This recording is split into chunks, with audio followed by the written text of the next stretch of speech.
This is Talk Business and Politics with Roby Brock. I'm Roby Brock. It is Tuesday, September 13th. Welcome to today's Talk Business and Politics Daily. Here are today's top stories.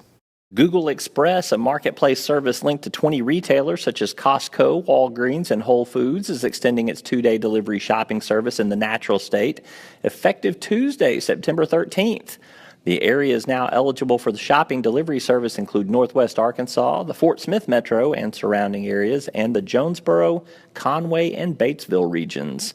The Little Rock and Hot Springs areas in Arkansas are already part of the Google Express service area.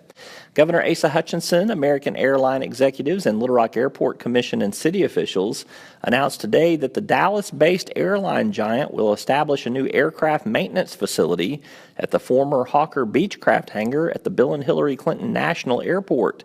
American Airlines said it plans to invest more than $2 million and bring 60 new high-paying jobs to the area. State Highway and Transportation Department Director Scott Bennett offered Arkansas lawmakers their first chance to review dozens of state highway construction projects that are pumping more than $1.4 billion into local communities in every region of the state.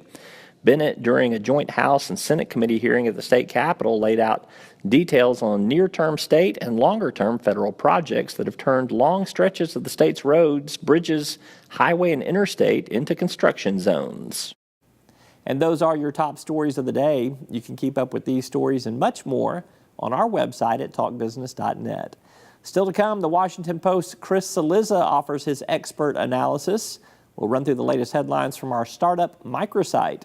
And attorney Justin Allen with Wright Lindsay Jennings explains some Supreme Court politics. We're back after this. First Security is here.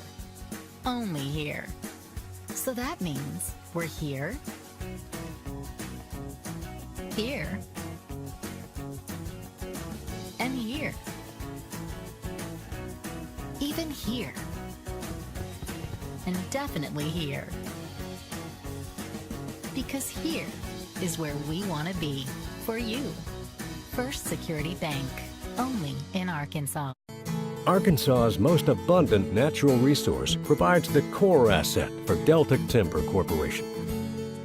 In addition to the sustainable yield stewardship of its well-stocked timberlands, Deltic adds value by integrating its efficient wood products manufacturing facilities, as well as through planned development of commercial and residential real estate. Deltic Timber Corporation, creating value for a growing Arkansas. On Sunday's TV edition of Talk Business and Politics, we were joined by one of my favorite national political reporters, Chris Cillizza, whose The Fix blog on the Washington Post website is one of the most popular in the country. We talked about the state of the presidential race, in particular, the electoral map that has a built-in advantage for Democrats and is a tough starting point for Republicans. Do you think it's still advantage Clinton at this point in time in that state-by-state polling, the Electoral College vote? I do, and that's not solely, Roby, because she's running against Donald Trump. I actually think Trump gets a little bit unfairly blamed for the reality of the electoral map in this election. It was the truth in 2012 as well as 2008, which is Democrats just start in a better place. There are more big population states that are reliably Democratic than there are big population states that are reliably Republican. He's got to find ways to win states that Mitt Romney didn't. That means places like Ohio and Florida that are quite close, but also Virginia potentially, Colorado, Pennsylvania. His lack of competitiveness in Colorado and Virginia should be concerning to Republicans. Those are states that he really needs to turn. And he's behind or close to behind, tied in North Carolina, a state that Romney won.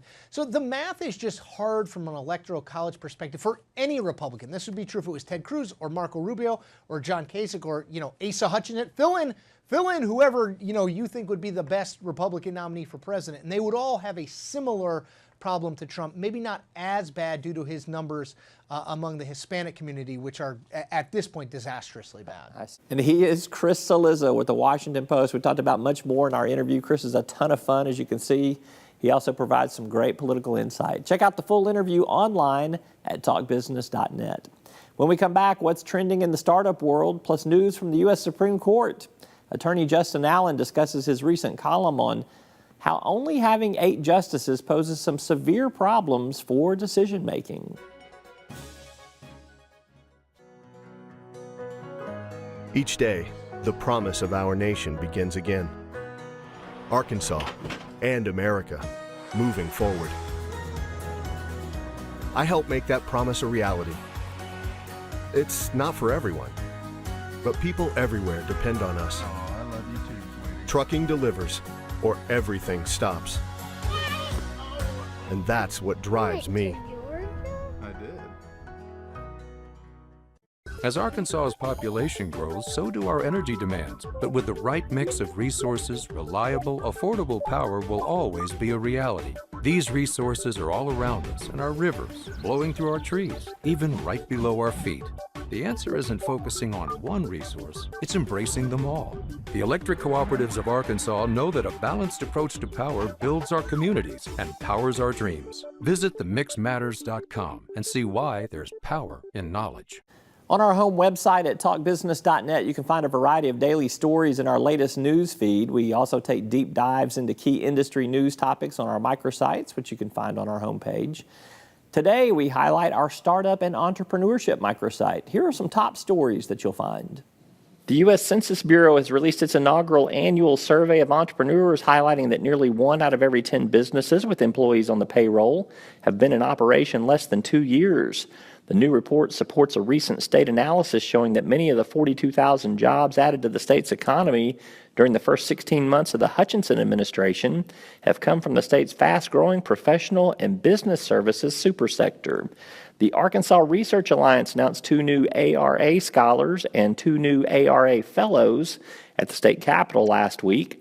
The scholarships went to staff members at the University of Arkansas for Medical Sciences, while the fellowships for the first time went to researchers from the U.S. Food and Drug Administration's National Center for Toxicological Research in Jefferson near Pine Bluff. Infinite Energy of Jonesboro was among the 76 small businesses around the country that will receive part of $7.4 million in grants to conduct research related to food security, natural resources, and agricultural issues. The grants are made through the Small Business Innovation Research Program. Check out those startup and entrepreneurship stories at our website at talkbusiness.net. Just scroll down to the bottom half of our homepage and you'll find them as well as much more. A quick break and we're back with Attorney Justin Allen. How has an even number of U.S. Supreme Court justices affected some major policy decisions? Find out after this. Circuits turn on the lights by making a connection, by closing the loop. At Entergy, we believe our economy is circular too. What you put in comes back. So we invest billions in new infrastructure, which helps attract new industry, which helps create new jobs. We partner with local communities to electrify the economy. And together, we power life. Entergy. You've likely heard of the Great Arkansas Treasure Hunt. In fact, you or your business may have property to claim in the hunt. But where does this treasure come from? Businesses like yours. The law calls it unclaimed property. If your business is holding money on its books that you've not been able to return to the owner, it's most likely unclaimed property, and the law requires it to be sent to the state auditor's office each year.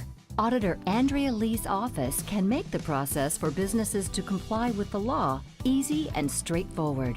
Help us help you return Arkansans' unclaimed property at auditor.ar.gov.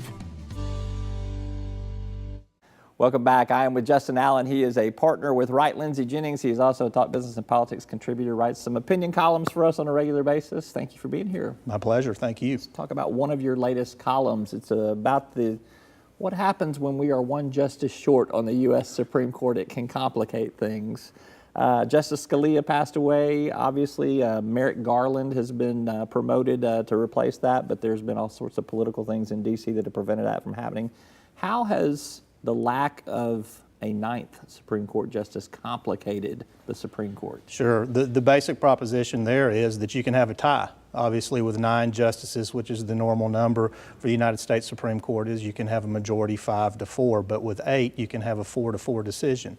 And under the rules of the Supreme Court, when that happens, there's no decision. So the lower court ruling in that instance, if there's a 4-4 tie by the United States Supreme Court, is the final say in that particular case. Give me an example of, because there were a couple in your column that you mentioned there, but give me just an example of how that tie has resulted in something really not getting settled, or I guess getting settled at the appellate court level. That's right. There were several significant cases this last term that were impacted by the lack of a ninth justice on the U.S. Supreme Court. One in particular involved the University of Texas in what you could call an affirmative action case, race-conscious elements in the admissions policy, and the lower court upheld the use of those elements, and it went to the United States Supreme Court. And this one was even more unique because Justice Kagan recused because of previous involvement in that case. It came down 4-3, which means it was the final ruling of the highest court in the land, and had Justice Scalia been on that court, he would have almost certainly voted to make it 4-4, and while the lower court ruling would have stayed, it wouldn't have become the law of the land. Now it's the law of the land. So let's talk about where the Merrick Garland nomination stands now. I mentioned earlier that there's been a basically an impasse in Washington, but there is some prevailing political sentiment. Yeah, at the time I wrote the article for Talk Business and Politics, I made an assumption that the Merrick Garland nomination wasn't going anywhere. The Republicans in the Senate have made it clear they think the new president should select the next justice. Well, rumblings now are, and they're just rumblings, but there's probably some validity to them, is that if Hillary Clinton wins the presidential race in November, that the Republicans in the Senate will hurry up, go ahead and hold a confirmation hearing for Merrick Garland and nominate him before President Clinton takes office. Yeah, just in fear of that she may nominate someone much further to the left. That is correct. Than where Merrick Garland, and who's considered pretty much a centrist on a lot of things. All right, you're working on another column right now. What's your next column about? My next column involves issue 3, one of the 3 legislatively referred matters by the General Assembly in the 15th session that proposes an amendment to the Constitution, and it's all about the use of taxpayer money, government money, to incentivize economic development, industrial, think super projects, Amendment 82, and I'm going to talk about what those proposed changes are and talk a little bit about the controversy that's boiling out there over economic incentives being offered by the government. It's longly worded. It's got a lot of moving parts to it. It's not just a plain and simple, here's the one thing that it does. It's not, but I'm going to do my best to try and get it there for the reader. All right, Justin Allen with Wright Lindsey Jennings, thank you so much. Appreciate you. Appreciate it. All right. Thank you for watching. That is all for today's Talk Business and Politics Daily. We will see you next time.